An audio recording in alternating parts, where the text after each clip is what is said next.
Hi there guys, welcome to another video for reading the Bible cover to cover. We are on day 30 and we are going through Exodus 38 to 40:16.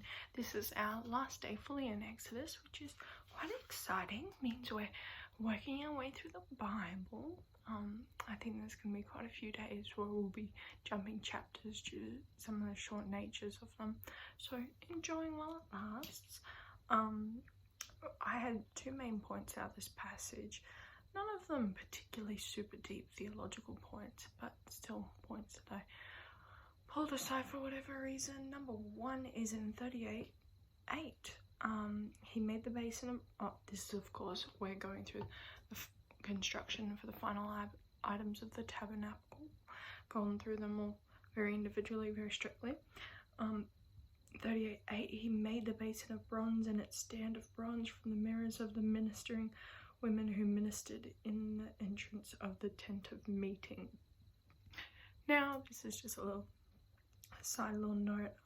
The mirrors were probably given when they left Egypt, in a sense.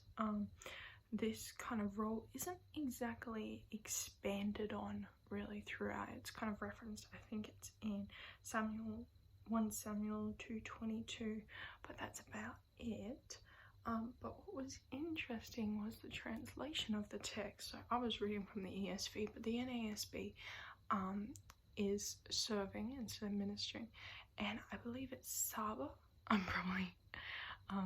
I'm probably butchering that translation, but it's a verb, and the translation is known as to go forth, to wage war, fight, or serve, which is an interesting kind of idea if you're talking about from this whole gender equality, gender-driven world that we live in, which I found was quite interesting.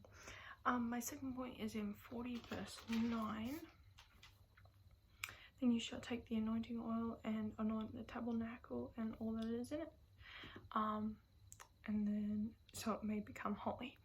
And kind of this almost reoccurring thing that nothing on earth that I have witnessed as of yet seems to be inherently holy, regarded as holy.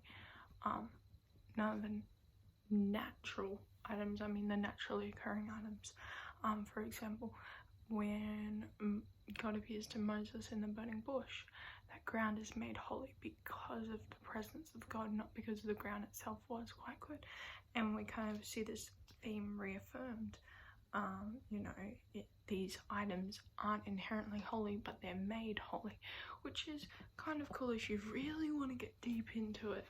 Because had a very interesting conversation with a group of people, which you can see in the little street vlog, and I was chatting with them and they were kind of talking about how, but like, what's the whole purpose of this? What's the whole purpose of it? And it was like, well, yes, to glorify God and as all these ways and worship him and enjoy him forever, but also to enter into a relationship with him. And they're like, well, can't he just wipe away all your sins and then it'll be fine? And it's like, well, no, the sins we've committed, transgressions, and they separate us from God, and we need to be made perfect before him again, and that's through Jesus. And so it's kind of cool to see conversations you have with people almost reflected in the Bible readings you're doing, but I could be reading too much into it. But anyway, thanks for listening to me read, and that's all for today.